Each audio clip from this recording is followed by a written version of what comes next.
Mafevai! Olá, estudantes! Esta é a nossa lição número 1. Será sobre o alfabeto grego. O alfabeto grego tem 24 letras. Os gregos adotaram o alfabeto fenício por volta do século IX, VIII a.C., mas os fenícios não tinham vogais. Então, os gregos tiveram de adaptar algumas letras para grafar vogais e também criaram outras letras. Os primitivos alfabetos gregos tinham muitas diferenças entre si. O alfabeto que eu aqui vou escrever é o alfabeto jónico, que foi adotado para o registro dos documentos oficiais em Atenas por volta dos 403, 402 a.C., portanto século V, mas muito possivelmente os autores gregos já o utilizariam antes. As minúsculas, que aqui vou escrever, são uma criação da nossa era, foram criadas pelos bizantinos no século IX, X. Os gregos escreveriam apenas usando as maiúsculas. Vamos começar então a registar as letras. Tenham atenção ao desenho das mesmas. Alfa. Maiúsculo.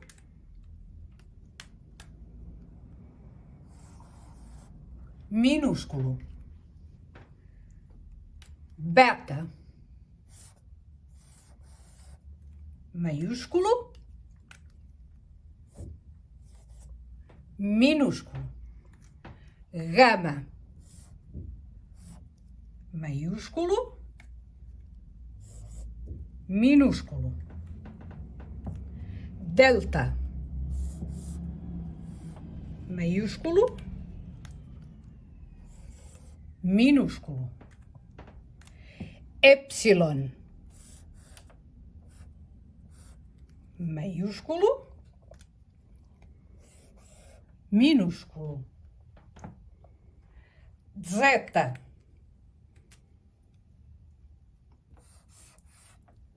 Maiúsculo. Minúsculo. Eta. Maiúsculo. Minúsculo. Theta. Maiúsculo. Minúsculo. Temos dois. Os dois são possíveis. É indiferente usar um ou outro. Iota. Maiúsculo. Minúsculo. Capa. Maiúsculo. Minúsculo. Lambda. Maiúsculo.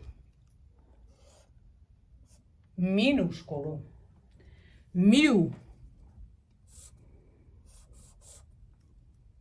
Maiúsculo. Minúsculo. Nu. Maiúsculo. Minúsculo.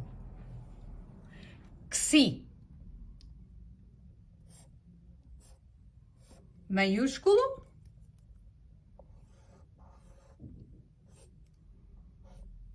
Minúsculo.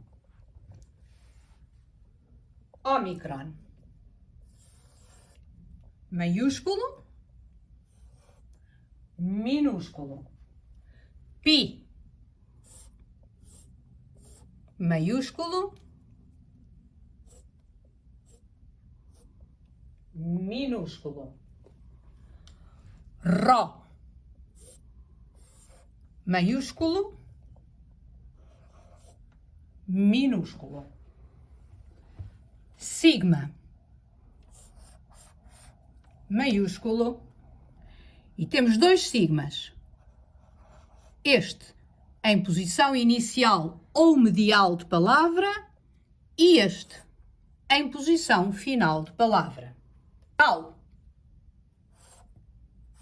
Maiúsculo. Minúsculo. Y. maiúsculo, minúsculo, pi, maiúsculo, minúsculo, ri, maiúsculo, minúsculo, psi, maiúsculo, minúsculo e, por fim, omega, maiúsculo, minúsculo. Vamos agora comentar algumas destas consoantes. Comecemos pelas aspiradas. Temos várias consoantes aspiradas. Temos uma aspirada dental, th. Temos uma aspirada gutural, aqui, e temos uma aspirada labial, o p. São 3 as consoantes aspiradas, portanto, o θ, o p, que temos tendência a ler como um F, que é o p, e o k, o ki. Consoantes duplas. Consoantes duplas temos aqui o dzeta, que corresponde a um dzd ou um dz. E temos ainda este ks, que é uma gutural seguida de sigma. E, por fim, temos este ps, aqui, o psi, que é uma labial seguida de sigma. São estas as consoantes duplas do alfabeto grego. Vamos ver agora a seguir as vogais. Vamos ver então quais são as vogais. Alfa. O alfa é uma vogal, naturalmente, e pode-se ler A ou A. Depois temos este som, que é o som E, é portanto um epsilon. Esta vogal é uma vogal fechada, e breve. Temos outro som E, neste caso será E, é uma vogal aberta e longa. No entanto, há tendência para ler isto precisamente ao contrário. Como esta vogal é longa, há tendência para associar a longa a um som fechado. E muitos de nós leem esta letra como E. E esta vogal, sendo breve, há tendência para abrir e lermos E. Depois temos o som, a letra I, aqui temos o som I, no iota. E temos aqui vamos apontar para a minúscula, o som O, que neste caso se deve ler, ou deveria ler, O. Vamos ter outro som O aqui, e este devia-se ler O. Qual é a diferença entre estes dois? Este é breve e este é longo. Deveríamos associar o longo. O longo é um som aberto, O. E o breve é um som fechado, O. Mas, mais uma vez, temos tendência para fazer exatamente o contrário. Ler este como O, por ser breve, e ler este como O, por ser longo. Porque temos tendência a associar as longas aos sons fechados. É também assim que os lemos em latim. Depois temos o som U, aqui. O Y é uma vogal. Este U corresponde ao U do francês, efetivamente. E são estas as vogais que temos em grego. Há, portanto, e volto a repetir, a recordar, 2 diferentes para o som E, conforme breve ou longa, e 2 diferentes para o O, conforme é breve ou é longa. O A pode ser breve ou longo, grafa-se da mesma maneira. O iota, breve ou longo, grafa-se da mesma maneira. E o Y grafa-se da mesma maneira, sendo breve ou sendo longo. O que é isto de ser breve ou longo? O breve significa que tem um tempo de duração e o longo significa que tem 2 tempos de duração. Assim, um alfa breve deveria demorar metade do tempo a ser lido, articulado, pronunciado, de um alfa longo, que vale 2 tempos. Vamos ver a seguir os ditongos. Ficamos aqui apenas com as vogais. O alfa,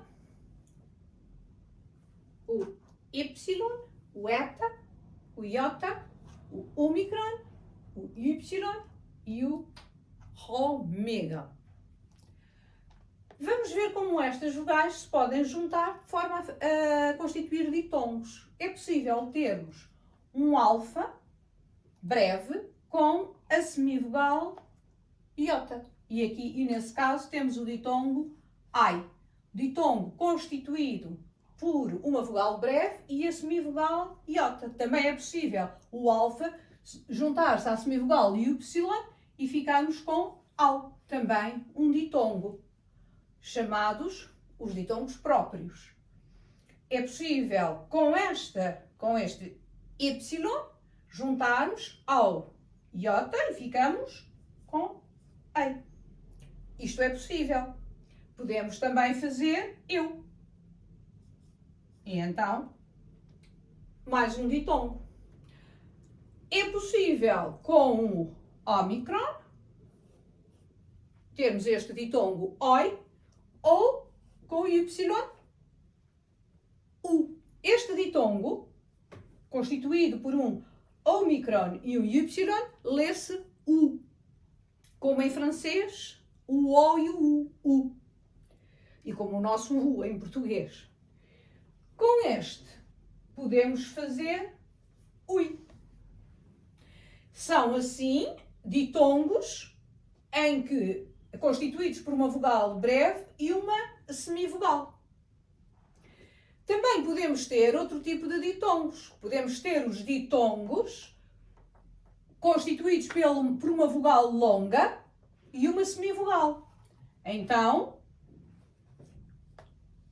se a semivogal for o iota subscreve-se. Algumas edições têm-no adscrito ao lado, mas normalmente aparece subscrito para indicar que não se lê. Já se leu em tempos, mas deixou de se ler. Se o segundo elemento for um y, vai aparecer assim. Vejamos aqui no alfa. No alfa também podemos ter o iota subscrito, um alfa longo com o iota subscrito, ou um alfa longo seguido de y. Com o ômega, a mesma coisa. Este ditongo lê-se, não se vai ler, portanto, o iota subscrito, só se vai ler o vocalismo O, portanto, O, e podemos ter também este ditongo assim. Estes são chamados ditongos impróprios. E sobre ditongos é tudo. Vamos agora falar de espíritos. Vimos então que havia consoantes aspiradas. Vamos falar de vogais e ditongos aspirados. Em grego, as vogais e os ditongos em posição inicial de palavra podem ser aspirados ou não. No século III, os gramáticos de Alexandria criaram um sinal para indicar, chama-se espírito, para indicar se a palavra é aspirada ou não. Isto é o espírito áspero ou rude, que indica que a palavra é aspirada, e este é o espírito brando, que indica que a palavra não tem aspiração. Então, estes espíritos podem-se colocar sobre as vogais. Vamos colocar aqui sobre esta vogal. Re aspirará desta forma. Re. Vamos colocar aqui sobre esta vogal. Ro vai aspirar desta maneira. No caso de não ter aspiração, lê-se apenas o som vocálico, mas coloca-se o espírito. Quando o espírito recai sobre um ditongo, vamos ver este aqui, o espírito coloca-se em cima do segundo elemento do ditongo. Rai. O espírito coloca-se então sobre as vogais ou ditongos em posição inicial de palavra. Há uma consoante, que é o ró, que quando está em posição inicial de palavra é sempre aspirada. Coloca-se sempre um espírito áspero sobre o ró. em posição inicial de palavra.